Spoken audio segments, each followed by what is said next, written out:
There's one question people rarely ask honestly when they talk about adventure bikes, not how big the engine is, not how long the suspension travel is, but this: does the bike still make sense after you've ridden it every day for a week, in traffic, in tight parking spots, on exhausting work days, and still ready to go far when the weekend shows up?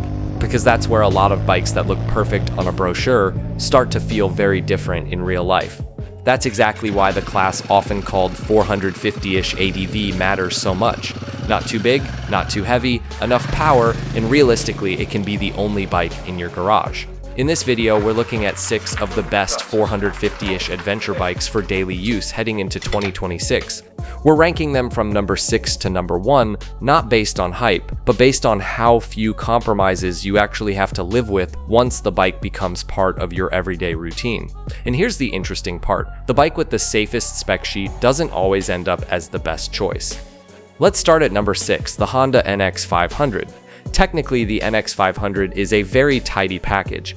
Its 471cc parallel twin makes around 47 horsepower and about 43 Nm of torque. The power delivery is smooth, linear, and predictable. It's the kind of engine that almost never surprises you, even when you're tired or not fully focused. For daily commuting, that's not a small thing, it's peace of mind. The NX500 feels like a bike you can always count on, but it rarely makes your heart race. Wet weight sits around 19.6 kilograms. On paper, that still sounds reasonable, but in the real world, you start to notice it when you're doing slow U-turns, threading tight spaces, or pushing the bike into an awkward parking spot. The NX500 isn't heavy, but it's also not a bike you want to be muscling around more than you have to. A 19-inch front wheel and a more road-oriented suspension setup make the NX500 stable and confidence-inspiring on pavement. On highways and twisty mountain roads with good tarmac, it feels calm and easy to manage. Fuel economy tends to sit around 27 to 30 kilometers per liter with a roughly 17.5 liter tank, which makes daily life simple without constant fuel stops. Global pricing typically lands around $7,400 depending on the market. The issue isn't that the NX500 is bad, it's the opposite. The issue is that it's almost too comfortable on asphalt. Modest ground clearance and a gentle suspension tune mean it hits its limits quickly once road conditions get rough. If most of your riding is city streets and highways, the NX500 makes a lot of sense, but if you want one bike that feels truly flexible across mixed conditions, the NX500 is the first one here to say, that's as far as I go. That's why it lands at number 6. Moving up to number 5, the QJMotor SRT 500RX. On paper, it looks like a huge bargain. A parallel twin making close to 48 horsepower, modern features like a TFT display, ABS, traction control, and an estimated global price around $6,400. If you only stare at the spec sheet, it looks like the answer to a lot of complaints in this segment. It looks like an offer that's almost too good to ignore. But once you put it into real daily use, one number dominates the experience immediately: weight.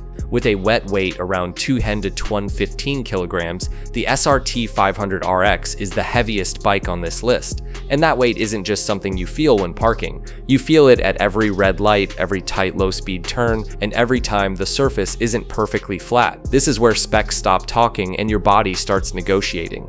At cruising speeds, the bike is stable and comfortable. For long-distance touring, especially with a large tank around 20 liters, the SRT 500RX feels like it wants to keep rolling, but in daily stop-and-go use, the weight makes it less friendly.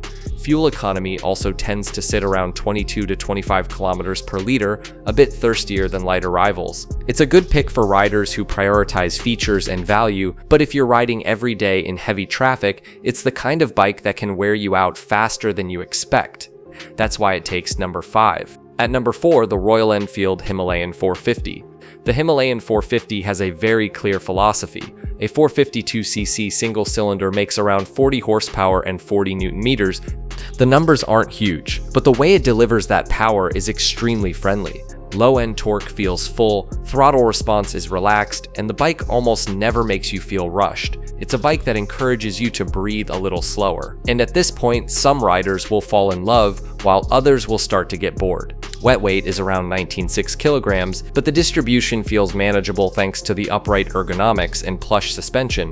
A 21-inch front wheel, about 230 millimeters of ground clearance, and long travel suspension make the Himalayan feel confident when pavement cracks or disappears entirely. Fuel economy commonly sits around 28 to 32 kilometers per liter, one of the best ranges in this class, with a tank around 17 liters. Pricing varies by market, but overall it tends to land in a competitive zone for what the bike offers. Its limitations show up as speeds climb.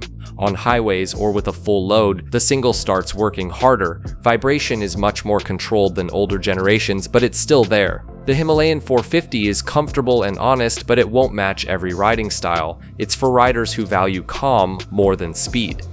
At number 3, the CFMoto 450 MT. This is where the balance starts to feel serious. Its 449cc parallel twin makes around 44 horsepower and 44 Newton meters, which is a sweet spot for almost every daily scenario. But the real difference is weight. With a wet weight around 175 to 180 kilograms, you feel the advantage the moment the bike starts moving. At this point, a lot of riders realize weight often matters more than horsepower. The bike feels light at low speeds, easy in traffic, and less tiring over a full day. A 21-inch front and 18-inch rear wheel, combined with USD forks and long travel, give you confidence off pavement without making the bike feel awkward on the road.